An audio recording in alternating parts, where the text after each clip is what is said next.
Good morning students, my name is Deepak Garg, your science subject teacher. Today we learned about chapter 9, the living organism, characteristics and habitat. Last time पर हमने इसका part 1 study कर चुके हैं, तो आइए चलते हैं हम आगे के चैप्टर को स्टार्ट करते हुए पेज नंबर 82 पर आ जाइए। पेज नंबर 82 पर हम जाएंगे आज एक्सक्लेमेशंस। There are some changes that can be happen in an organism over a short period of time to help them adjust to some changes in their surrounding. यदि आप देखते होंगे कि दिन प्रतिदिन हमारे चारों ओर नए नए परिवर्तन होते रहते हैं। For instance, if we live in the plants and suddenly go to the high mountain region, we many experience difficulty in breathing and doing physical exercise for some days. We need to breathe faster when we are on high mountain. After some days, our body adjusts to a change conditions on the high mountain. Such small changes that take place in the body of a single organism very short periods. Overcome shell problems due to changes in the surrounding are called eliminations. These changes are different from the adaptations that take place over thousands of years. Exclamation किसे कहते हैं? पर्यानुकूल।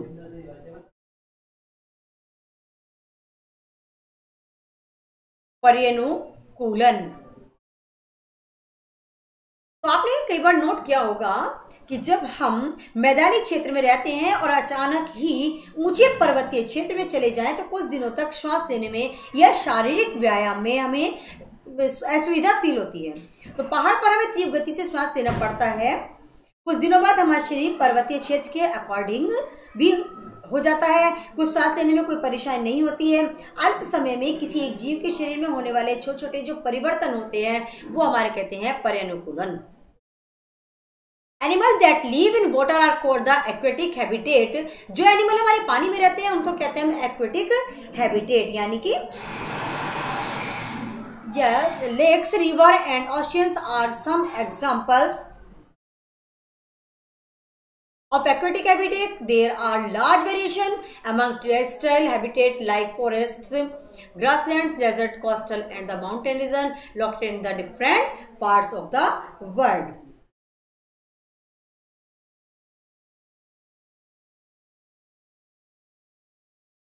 The organisms, both plants and animals living in habitat, are the biotic component. The non-living things such as rocks, soil, air and water in the habitat constitute is its abiotic component are sunlight and heat. Biotic or abiotic component. तो आपने देखा होगा कभी कभी कुछ बीजों को एक ढेर से अलग करके रख दीजिए, शेष को एक अलग दिन के लिए पानी में भीगने के लिए रख दीजिए, आप देखेंगे उनमें छोटे छोटे से अंकुर से निकलने लगते हैं। जब उनमें कुछ अंकुर निकलने लगता है तो हमारे कंपोनेंट उनके अंदर आने लगते हैं। We know that some plants grow from seeds. हम जैसा कि जानते हैं अच्छे से कि उनमें कुछ अंकुरित होते हुए जो दिखते हैं हमें। Let us look at some abiotic factors and their effects on seeds as they grow into young plant. तो किस तरह से उनके अंदर से हम जो छोटे छोटे अंकुर निकलते हैं कैसे देखते हैं कि इससे किस तरह से नया पौधा बन सकता है।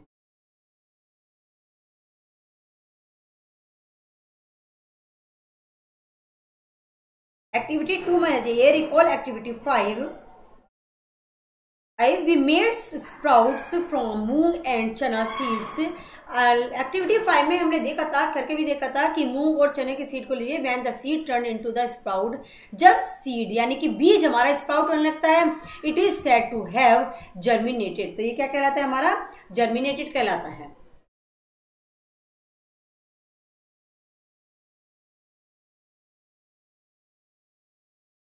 Collect some dry moong seeds, keep 20-30 seconds aside a soak, the rest in water for a day. Divide the soaked seeds into 4 parts, keep 1 part completely submerged in water for 3 to 4 days. Do not disturb the dry seeds and those submerged in water. Keep 1 part of soaked seeds in a sunny room and another in a completely dark region like a cupboard that does not allow any light to come in. Keep the last part in very cold surroundings, say in the refrigerator or with ice around them. Rinse them, replace the water every day. What do you notice? After a few days, do the seeds in all the 5 conditions germinate uniformly? Do you find slower or no germination in any of these? तो हम देखेंगे सजीव बहुत ठंडे और उष्ण परिवेश में भी पाए जाते हैं।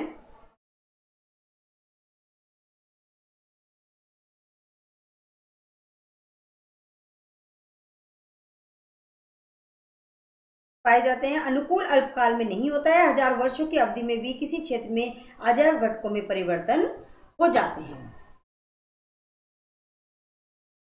जो जंतु इन परिवर्तनों के प्रति अपने आप को नहीं ढाल पाते हैं वे मर जाते हैं। केवल वे जीव ही जीवित रहते हैं जो अपने आप को बदलते परिवेश में ढाल लेते हैं। इसका परिणाम विभिन्न आवासों में जीवों की विविधता का होना है। Do you realize the abiotic factors like air, water, light and heat are important for the growth of plant? क्या आप जान सकते हैं कि एक पेड़ पौधे की ग्रोथ के लिए उसको क्या जरूरत है? हमारी सनलाइट चाहिए, हीट, लाइट, वाटर, एयर, इन सब की नीड होती है। We find that organism exists in very cold as well as very hot climate, isn't it? How do they manage to survive? Adaptation is the method by which organisms get well adjusted to the climate. तो हम इसमें देखेंगे कि कुछ आवासों जिनके अजैव घटकों एवं उसमें रहने वाले विभिन्न जीवों में अनुकूलन का अध्ययन अब हम करेंगे।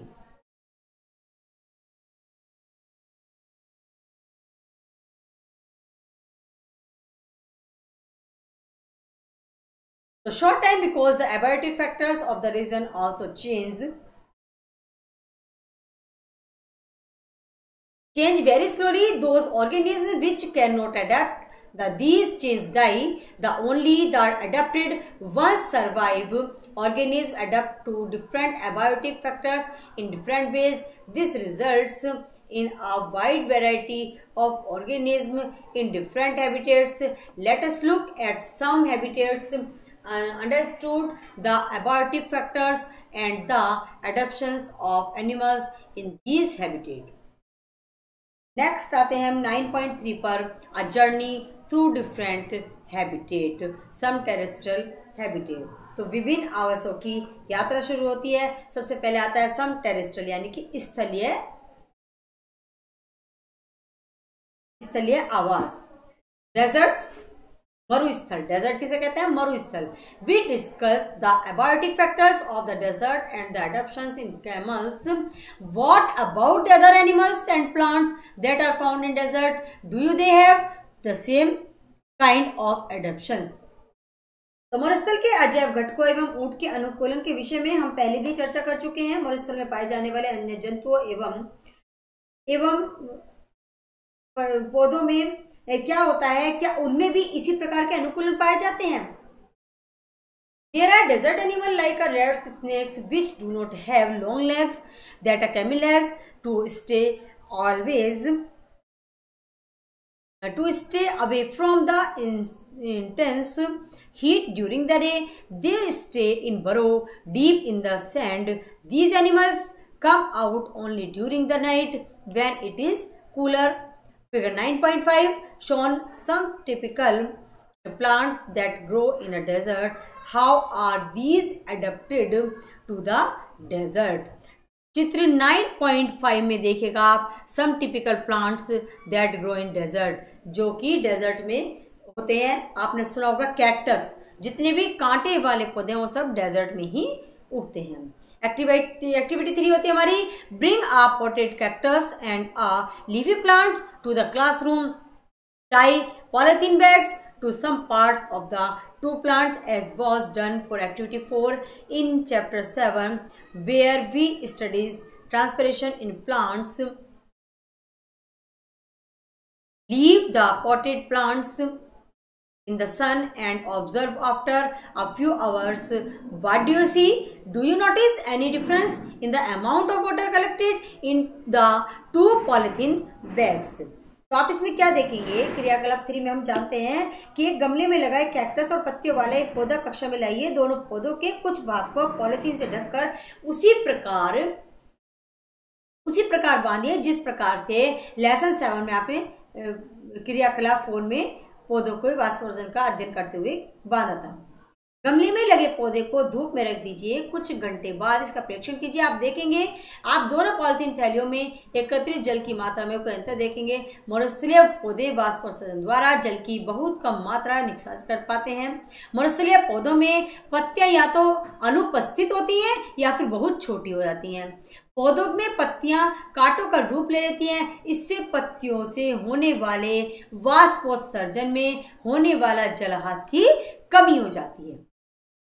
नागफनी में पत्ती जैसी कई जिस संरचना को आप देखते हैं वह वास्तव में इसका तना है। इन पौधों में प्रकाश संश्लेषण सामान्यतः तने में होता है। तना एक मोटी मोमी परत से ढका होता है जिससे पौधे को जल संरक्षण में सहायता मिलती है। अधिकतर मरुस्थलीय पौधों की जड़ें जल अवशोषण के लिए मिट्टी में बहुत गहराई तक चली जाती हैं। नेक्स्ट इंपॉर्टेंट होता है हमारा पर्वतीय क्षेत्र।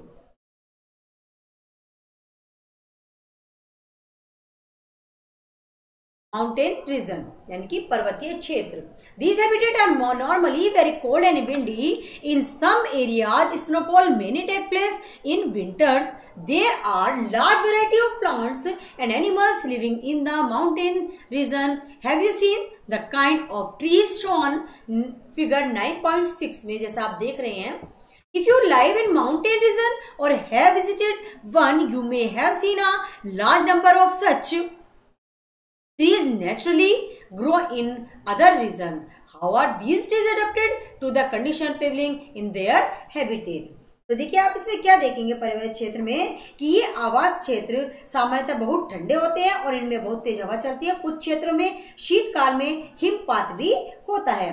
पर्वतीय क्षेत्रों में पौधों एवं जंतु की अनेक प्रजातियां भी पाई जाती हैं, जैसा कि आप चित्र 9.6 में देख सकते हैं। यदि आप पर्वतीय क्षेत्र में रहते हैं या वहां घूमने गए हैं तो आपने ऐसे अनेक वृक्ष देखे होंगे, परंतु क्या आपने ऐसे वृक्षों को अन्य क्षेत्रों में भी देखा है? ये वृक्ष अपने आवास में विद्यमान परिस्थितियों में रहने के लिए किस प्रकार अनुकूल होते हैं? ये वृक्ष सामान्यतः शक्वाकार के होते हैं तथा इनकी शाखाएं तिरछी होती हैं। Animals living in the mountain region are also adapted to the condition there. जैसे कि आप फिगर 9.7 में देख रहे हैं, they have thick skin or fur to protect them from cold. For example, yak have long hair to keep them warm. Snow leopard has thick fur on its body. आपने देखा होगा पर्वतीय क्षेत्र में पाए जाने वाले जंतु भी वहां की परिस्थितियों के प्रति अनुकूलित होते हैं। चित्र 9.7 में आप देख भी सकते हैं। आपने कई बार ध्यान भी दिया होगा कि शरीर को गर्म रखने के लिए याक के शरीर पर लंबे लंबे बाल होते हैं, इससे वो ढका रहता है। पहाड़ी जो तेंदुए होते हैं उनके शरीर पर फर होते हैं, यह बर्फ पर चलते समय उसके पैरों को ठंड से बचाते हैं। पहाड़ी बकरी के मजबूत खुर उसे ढालदार चट्टानों पर दौड़ने के लिए अनुकूलित बनाते हैं।